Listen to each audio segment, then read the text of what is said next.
Yeah, we don't hold back. I think that is the thing that separates us from, like, I guess, the real reality TV. What's it like, not having Alana at home? Not having Alana at home sucks. It's just weird. Not my favorite. You're used to her being down the road, and now she's 23 hours away. You have to be so proud of her. I mean, are you guys catching yourself calling her, asking medical questions quite yet? There has been a couple of times that, like, I have reached out to, because, like, Alana is going to work with kids and stuff. So there have been, like, a couple of times, like, my kid will have a rash, or, like, their fever won't go down. So I'll text Alana and I'll be like, hey, like, instead of running them to the doctor and having to pay all that money, like, what do you think I should do? And she'll be like, I think maybe we should put some ointment on it, maybe try these few things. And if that doesn't work, I would suggest going and seeing Alana's favorite thing is, I'm not going to school to be a doctor. I'm going to be a nurse. And I'm like, well, you dumbed it down for us when I had my hysterectomy, so I need you to dumb it down. What does stuff mean? Alana, how are you liking that role? It's definitely hard because I just got done with my prereqs. I haven't even officially started my actual nursing program yet. So I don't know too much. I obviously know the basics, but I don't know. Mama sometimes asks me some pretty hard things, and it's always Mama wants to call me and ask me a question, and I'm like, girl, you're not even pronouncing that right at all. I'm going to need you to send me a picture because I don't even know what that word means. No. What did you guys think about Alana's docuseries? I think it was really good. I think the only complaint I have about it is I think that they could have just slowed it down a little bit more and just kind of given that opportunity to let the stories play out and things like that. I did feel like it kind of moved a little fast, but other than that, it is Alana's story, and it's part of what she wanted to tell, and it's her point of view. So for me, it's kind of like a really big step in growing up and kind of owning your story. She got to express her story herself, not through somebody else. Yes, and everybody thought that I was going to be so mad about her doing it, but I was like, no, she done it. It was her, like I said, again, her point of view, and I was definitely not mad about it. Was it hard for you guys to watch? June, I think it's very hard to watch it as much as Alana has grown up. Going back and realizing kind of all the shit I've been through, and it's wow, Alana has really matured. She's really turned out to be a decent person. It's like seeing how it affected her, because in that part it's showing how it really affected her and not us as a whole. Is there anything you guys regret putting on TV all these years later? No, I don't think so. I thought what makes our show more relatable is that we don't care. Yeah, we don't hold back. I think that is the thing that separates us from, I guess, the real reality TV. Now, Mama, you've been very vocal about your feelings about her waiting for Draylon.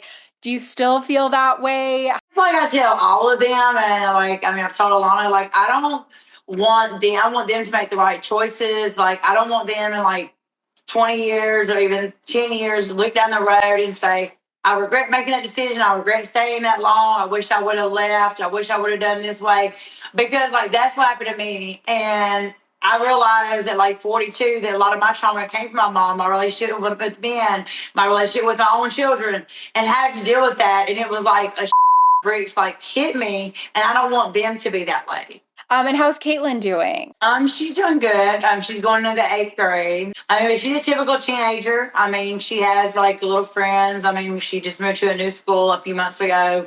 And so, like I said, she's going to be 13 at the end of July. How do you think Anna would feel about this season of Family Crisis? Are there moments where you guys are talking about her and thinking about her? Oh, yeah, definitely, always. I feel that's every second of my life. She'll probably be okay, this is crazy, but I'm used to it. Yeah, she'd be like, okay, Pumpkin, why don't you give me that TT before I took my last breath, or something like that. Pumpkin, I knew she was going on. Why do you tell me? Just insane Anna fashion, stuff that she would say, you know what I'm saying? Because she does honestly show up quite a bit. Anna shows out and shows when she shows up. She definitely lets us know that she shows up.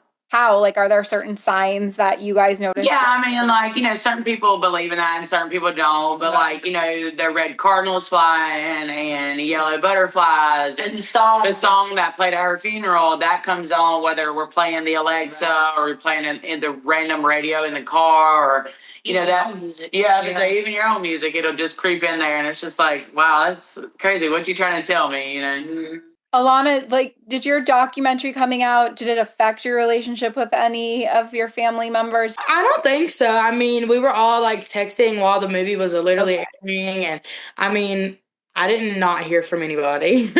June, was there anything that she brought to light that didn't sit well with you, or maybe like took you a minute to digest? Me and Alana watched it first, and these two wasn't watching it, and they got mad because we were texting in the group chat, and they're like, y'all are spoiling it. But like most of the stuff that was in the documentary, but a couple things the world had already seen. So, and there was a couple of things that honestly I had forgot about. It wasn't nothing that wasn't already mainly out there. There was just a few things. And again, it was her point of view. Like, I think people were wanting me to be mad. They were wanting me to like lash out. And what would I lash out about? There's nothing to lash out about.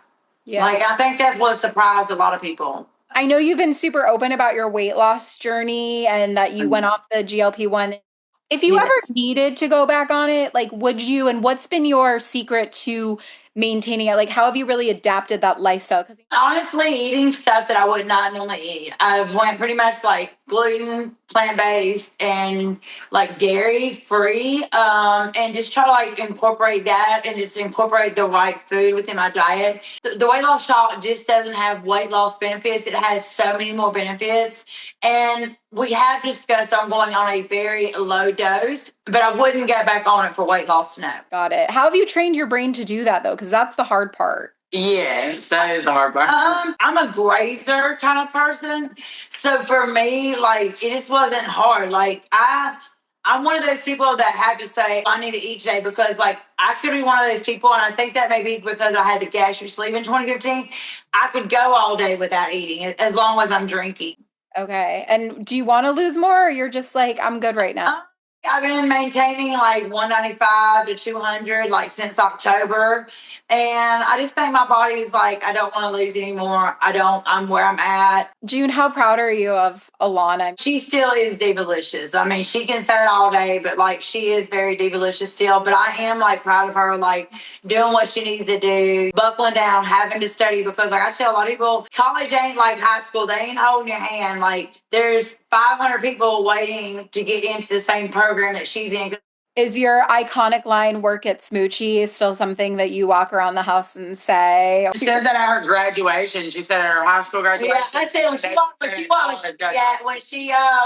that stage, I said, work at Smoochie! And I think I will not do it at her college graduation. What are your guys' favorite iconic lines? Probably like Smexy, Beautimus, You Better Recognize. Probably like work at Smoochie, especially like if she's walking across that stage. Yeah, I always send a little work at Smoochie meme. I'm probably like the Here Comes Honey Boo Boo, or like the A Dollar Made Me Holla Honey Boo Boo child. Unfortunately, this time, come here. $1 makes me holla honey boo boo.